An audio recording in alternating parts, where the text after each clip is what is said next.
ঋতব্রত একটা চিটিংবাজ দালাল ও বিজেপির দালাল ঋতব্রত চটি চাটা বালিশ চাটা একটা চিটিংবাজ। মমতা ব্যানার্জির পায়ের নখের যোগ্য নয় চাটন ঋত। কুয়ারের বাচ্চা রীতিমতো জন্মের ঠিক নেই। এরা বেঈমান, এরা কুকুরের থেকে চাটা বালিশ চাটা হচ্ছে বিড়ির দালাল ও হার দিন বালিশ চাটাচ্ছে।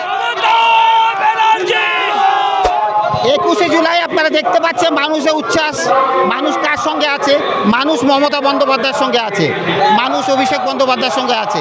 তাই আমরা মনে করি আজকে শহীদ তর্পণের দিন, আজকের আমরা শহীদের প্রতি শ্রদ্ধা জানাবো। 21শে জুলাই 3 ভাগে ভাগ হয়ে যাওয়ার পর ঋতব্রত শিবিরে একদম ফাঁকা, সেইখানে কি বলতে চাইছেন? 21শে জুলাই আপনারা দেখতে পাচ্ছেন মানুষের উচ্ছ্বাস। মানুষ কার সঙ্গে আছে? মানুষ মমতা বন্দ্যোপাধ্যায়ের সঙ্গে আছে, মানুষ অভিষেক বন্দ্যোপাধ্যায়ের সঙ্গে আছে।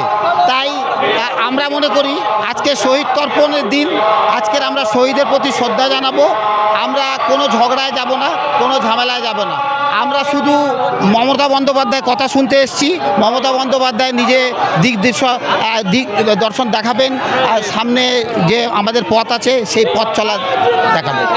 আপনি বলছেন যে মানুষ অভিষেক বন্দ্যোপাধ্যায়ের সাথে আছে, কিন্তু তার দলের যারা নেতৃত্ব অর্থাৎ মদন মিত্র থেকে শুরু করে ঋতব্রত বন্দ্যোপাধ্যায়, তারা তো অভিষেক বন্দ্যোপাধ্যায়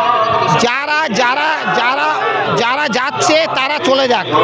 মমতা বন্দ্যোপাধ্যায় নতুন করে দল শুরু করবেন, নতুন করে কর্মীদেরকে নিয়ে দল করবেন। এই দেখছেন তো সব কর্মীদের উচ্ছ্বাস। কর্মীরাই আমাদের সম্পদ, কর্মীরাই কিন্তু নতুন দল গড়বে।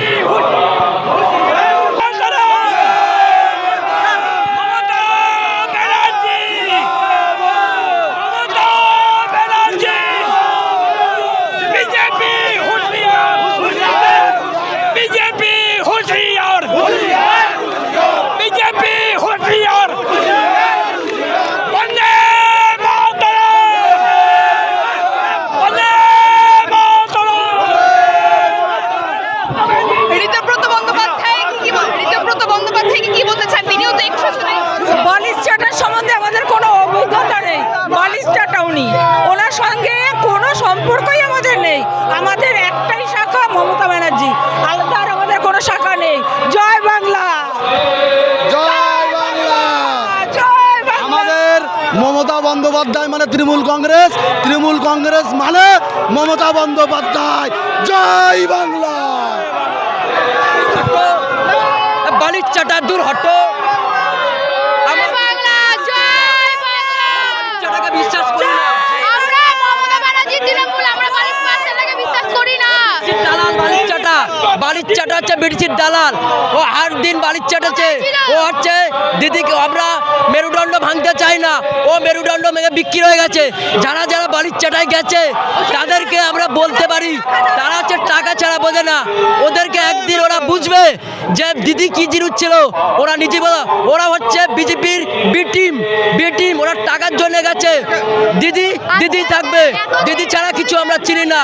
কোথায় আজকে যে 3 মাসে এতগুলো যে রেপ হলো, রেপের কাজ সরকার কত চুরি করেছে আছে নাকি? রত্না দেবনাথ কাকিমা কোথায়? আর সরকার কি চুরি পড়ে রয়েছে? এতগুলো রেপ হচ্ছে, কোথায় মমতা ব্যানার্জি কখন যাচ্ছে, কোথায় অভিষেক দা যাচ্ছে?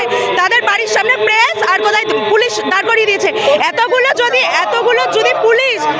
এতগুলো পুলিশ যদি শহর বা গ্রামে থাকে তাহলে এতগুলো মেয়ে ধর্ষণ হয় না। আজকে যে শুভেন্দু অধিকারী যে নোংরামিগুলো শুরু করেছে, এগুলো কি করছে? এগুলো ঠিক করছে না। আর ভোট চুরি করে মানুষের মন চুরি করা যায় না। মানুষের মন জিততে গেলে মমতা ব্যানার্জির মতো দরকার। আর এই ঋতব্রত একটা চিটিংবাজ দালাল ও বিজেপির দালাল ঋতব্রত চটি চাটা বালিশ চাটা একটা চিটিংবাজ।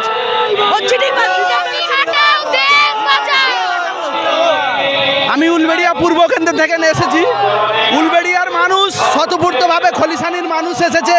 আমরা ঋতব্রত ব্যানার্জিকে, আমি একজন খলিশানি অঞ্চলের 16 নম্বর বুথ প্রেসিডেন্ট তৃণমূল কংগ্রেসের। আমি ঋতব্রতকে জিতিয়েছিলাম মাথার ঘাম পায়ে ফেলে। আজকে ঋতব্রত আমাদেরকে না শুনিয়ে না জেনিয়ে যে কাজটি করেছে, বিজেপির দালালি করছে, ওকে বলে দেও যে ওনারা যেন বালিশ চাটতেই থাকে, বালিশ চাটা দল বালিশ চাটতেই থাকে। মমতা ব্যানার্জির লক্ষ লক্ষ ভিড় দেখে যাক, ঋতব্রত দেখে যা মমতা ব্যানার্জির ক্ষমতা। মমতা ব্যানার্জির সাথে ঋতব্রত ব্যানার্জির কোনো তুলনা হয় না, হবে না। জয় বাংলা। মমতা ব্যানার্জির চাটন ঋত কোনো তুলনা নাই। আর ও মমতা ব্যানার্জির পায়ের নখের যোগ্য নয়, মমতা ব্যানার্জির পায়ের নখের যোগ্য নয় চাটনিত বাচ্চা, বাচ্চা। ঋতব্রত ব্যানার্জিকে আমরা ধর্ষণ কেসের আসামি, আজকে দিদির কথা শুনে আমরা জিতিয়েছিলাম। রীতিমতো জন্মের ঠিক নেই, এরা বেঈমান, এরা কুকুরের থেকে কুকুরের ইজ্জত আছে, এদের ইজ্জত। দিদির কর্মীরাই, দিদি যেখানে আছে তার কর্মীরাই সব এক কথা, সবাই বড় বড় নেতারা চলে গেছে, দিদির সাথে কর্মীরা আছে। জয় বাংলা, জয় বাংলা, দিদির কর্মীরা সব জয় বাংলার ধ্বনি দিয়ে আমরা এগিয়ে চলেছি 21শে জুলাইয়ের মঞ্চের দিকে। জয় বাংলা ছাড়া কোনো কথা হবে না। এখানে ডিম ভাত খেতে কেউ আসেনি, কেউ মানুষ বিনা পয়সায় মানুষের পকেটে পয়সা খরচা করে লক্ষ লক্ষ মানুষ দিদির সবাই ভিড় করতে এসেছে। এখানে কোনো কেউ ডিম ভাত খেতে আসেনি। জয় বাংলার ধ্বনি দিয়ে আমরা 21শে জুলাইয়ের মঞ্চের দিকে এগিয়ে যাচ্ছি। লক্ষ লক্ষ মানুষের ভিড় এইটাই প্রমাণ করে দিতে চাইতেছে আগামী দিনে দিদি ছাড়া কোনো কথা হবে না, কোনো কথা দেখা